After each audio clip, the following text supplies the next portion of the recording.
It's time for the Fred Jackson Show with running back Fred Jackson and co-host Bob Kuczynski. Brought to you by Dewville College, educating for life, and Gate Circle Wine and Liquor. Now from the WBBZ-TV studio at the Eastern Hills Mall, welcome Fred Jackson and co-host Bob Kuczynski.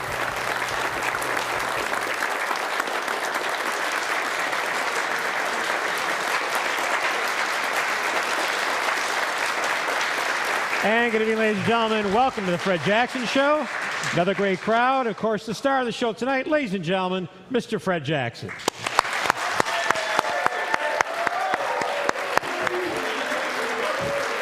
And our special guest tonight, wide receiver T.J. Graham, is with us in the house tonight. And, of course, you can send your questions at WBBZ to Brad Gelber on Twitter, also on Facebook at WBBZ. So you can send your questions to Brad. Let's hear it for Brad Gelber. And part of our audience tonight, we have the Alden Bulldogs in the house tonight. Alden, always a great team, another great year. Let's hear it for the Alden Bulldogs.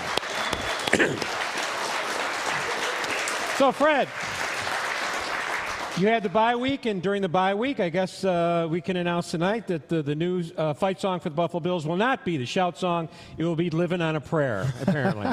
Apparently. For you Bon Jovi fans out there. These guys are too young to know who they that don't is. know what it is. We'll talk about that later, but it was a bye week, and so did you rest up? Were you in that little... You know, that darkened room, you just relaxed, and the kids, your wife kept the kids away. How did it go this weekend? Not as much as I would have liked to have been. You know, I stayed a little busy, doing some things out in the community. But, the kids kept me doing whatever they could, and I sat at home, watch some movies with them every now and then. But it's good just to get off your field, off your feet, and not take any hits on Sunday.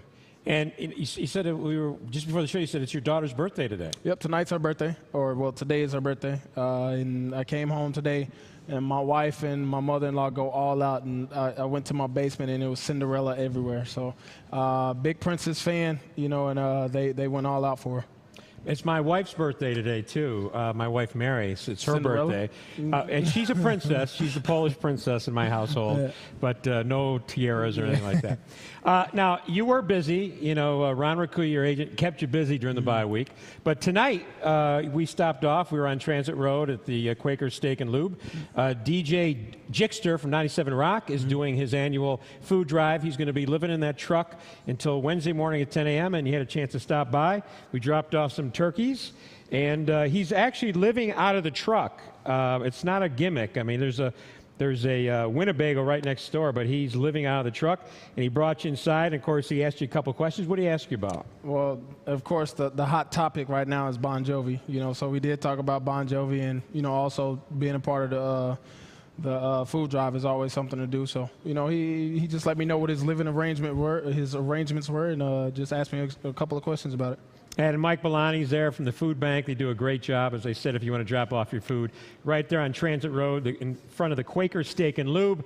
And he's living there till 10 a.m. He says people actually come there at 3 in the morning and drop off turkeys and wake them up. Now, last week, you were out there with Time Warner talking to youngsters about the importance of science and math. We talked about this last week. And you did a nice little speech to the kids, so let's take a look. Fred Jackson.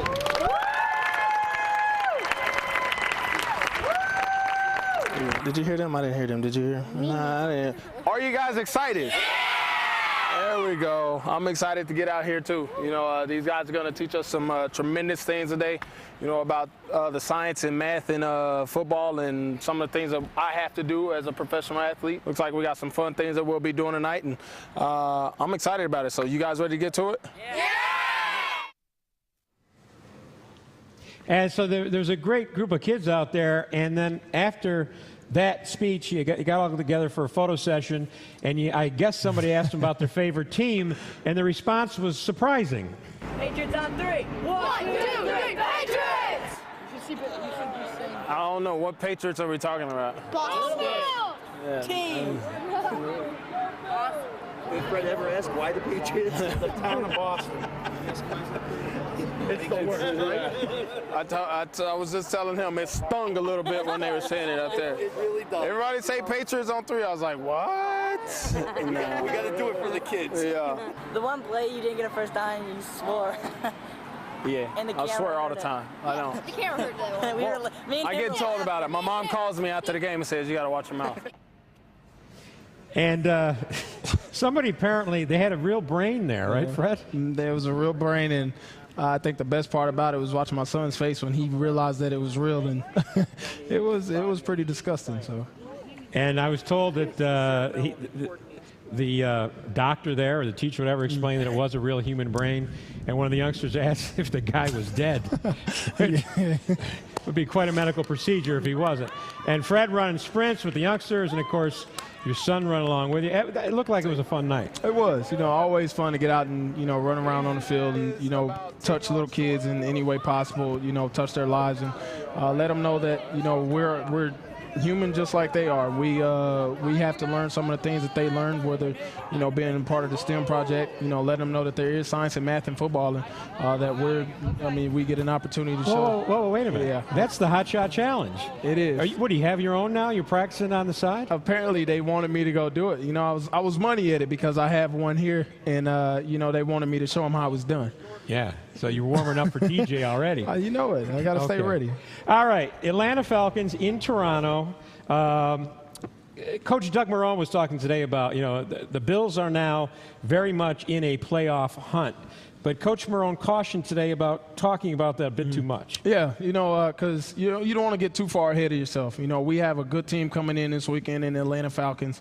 Their record doesn't indicate how good they are. So, and we have to focus on them. That's what our focus should be on. It shouldn't be talking about playing the playoffs. It should be talking about beating the Atlanta Falcons. And that's what he wanted to stress to us. And, in order for us to even start talking about playoffs, we have to win football games. And, that's the number one game on our schedule right now.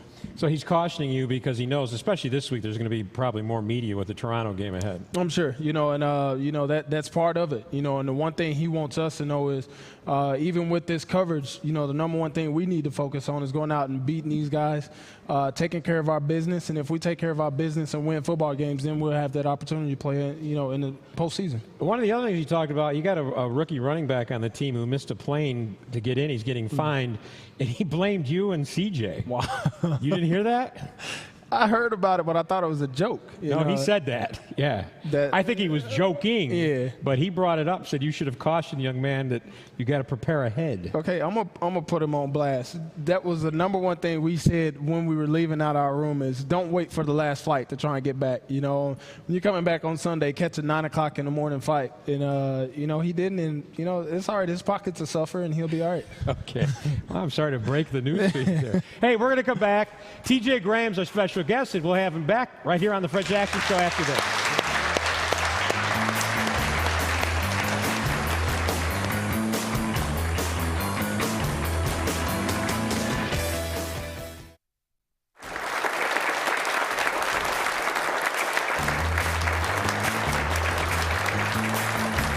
And welcome back to Fred Jackson Show. Our special guest tonight, wide receiver TJ Graham, is with us tonight.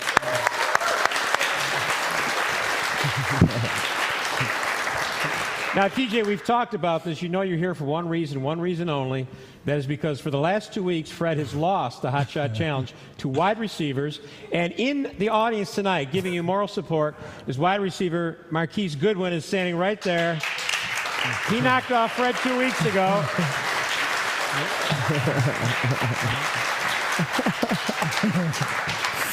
So this is a big night. I imagine there's going to be a lot of guys watching and rooting for who tonight? I got to hold it down for the receivers. Fred's been talking trash. He's going to beat us, but it's not going to happen. Not today. I'm surprised Stevie's not in the audience, too, because he's the main one who's been talking. Yeah, even after he beat me, you seen Marquise did my celebration on the football field, too. We have to explain real quick what happened last week. Last week, if you watch the show live, Fred lost to Stevie Johnson. But there was a little gremlin, a little technical snafu. So after the show was over, we found out we had to re-record the Hot Shot Challenge over for the replay at 11 o'clock. And on the replay, you won. So, I mean, I don't know what happened. a lot of controversy. With Yeah, it. you know, TJ, bye week, but you and Marquise are coming off a great win over the Jets. You went long. You had a couple great catches, a touchdown. Talk a little bit about how it felt, because you've been open quite a bit this year, but the deep ball just hasn't been there for whatever reason. But against the Jets, it worked out. Well, you know, we've been running by guys all year, me and Marquise, and it was finally good that we finally connected on a couple balls. You know, he's got some open looks, and, you know, he's got in the end zone. And, you know, my time was coming, and, you know, we executed very well on Sunday. But, you know, we just got to build off of that and keep going and back up the defense some more, you know, open up the running game. And we've got our 2 receivers, Stevie and Woody, coming back. So the underneath stuff's going to be all open. So me and Marquise has got to keep doing our job and taking the top off. Yeah, I mean, being your second year, you know, this been a new system for you. What has been the changes that you've had to make to your game to kind of adjust to this system? It was kind of weird because I'm like one of the older guys in the room, technically, and experience-wise. So it's like me, Steve, and then the rookies. So, you know, just being more mature and, you know, taking my role on as an older guy to help out Marquise and Woody, to bring them along. But mainly just, you know, knowing things that I learned last year and keep executing and do what I'm supposed to do.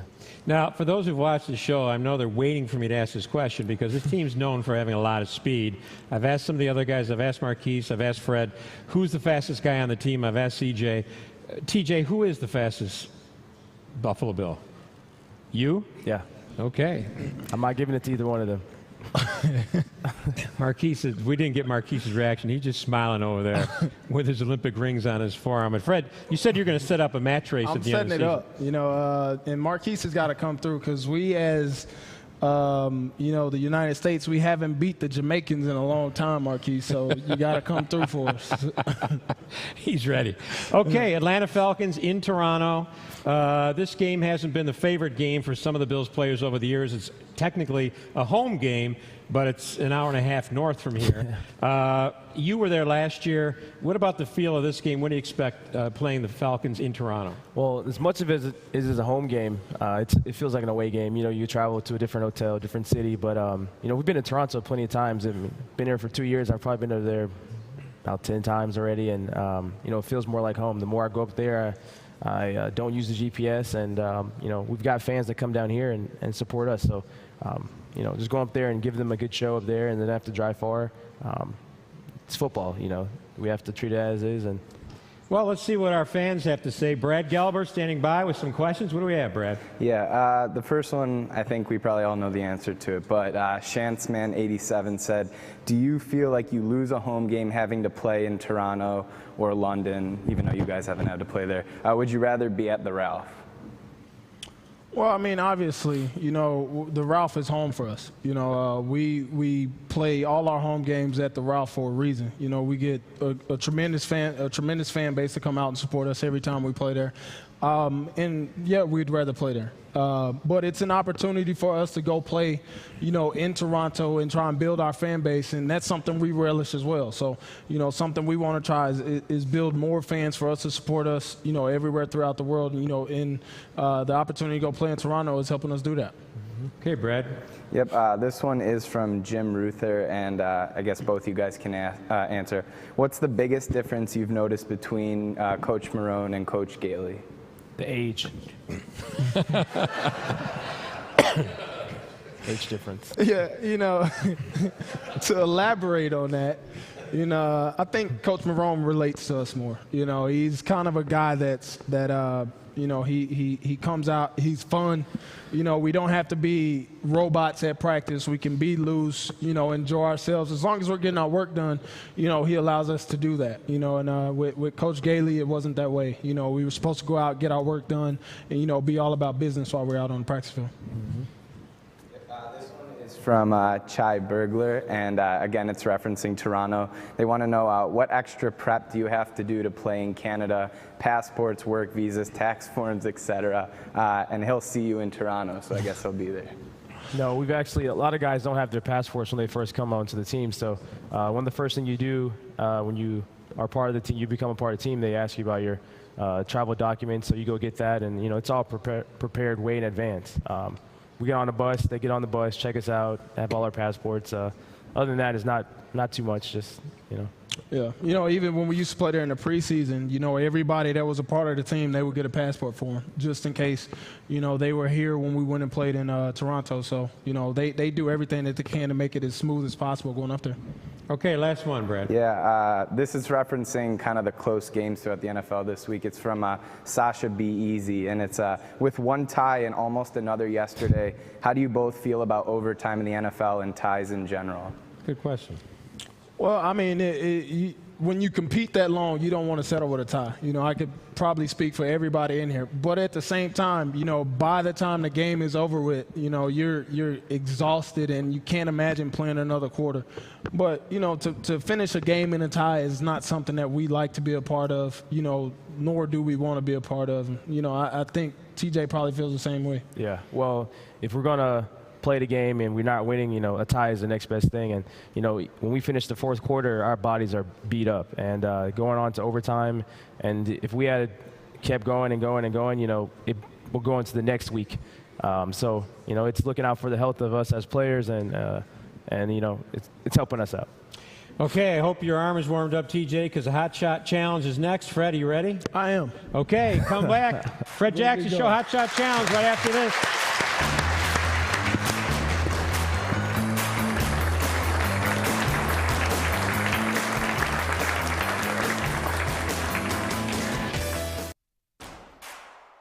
Members of our studio audience receive a gift certificate and compete for prizes from Dave & Buster's. Watch the games, play the games at the Eastern Hills Mall.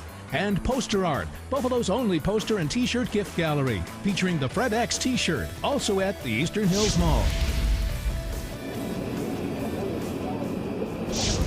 And welcome back. Welcome back to the Fred Jackson Show. This is the part of the show Fred and TJ have been really waiting for. But we have a couple contestants from the Alden squad. We're going to help out. First we have Zach. What position you play, Zach? O-line and linebacker. And you have a special sound, I understand, that you can make. Yeah, I make a dragon noise. Yeah, could you do it for us? Okay, and next we have Eric. Eric, what position you play? Offense and defensive line. Do you make any special noises? I do not. Nothing? Okay. Okay, now Marquise Goodwin has come along. He's going to give TJ some moral support, but also, you have any tips for him? Win. Now, you did knock Fred off 2 weeks ago. Oh, yeah. I'm a winner. Good win.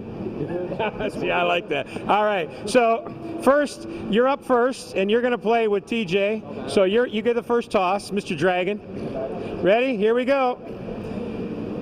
Oh, okay. You're up. See if the offensive lineman can throw it through. No. All right, TJ, this is it. The moment of truth. Right there. That's good. Yep, that's good. You ready? Oh! It's all in Fred Jackson's hands. He can break the wide receiver jinx. Oh, he does it. All right, so TJ, you're up again. You're up again. You get a second chance. This is like the Minnesota Green Bay game. Go ahead. We're in sudden death. Fred, you ready? Okay, break the tie. Break the tie. Break the tie. Let's go. Oh, man. Let's go. You're up. I don't know if we have enough time to win this game. We don't have a winner. We don't have a winner. Oh, TJ wants one last throw. Fred. All right. Boy, I tell you, we're going to take a break and try to make sense of this right after this on the Fred Jackson Show.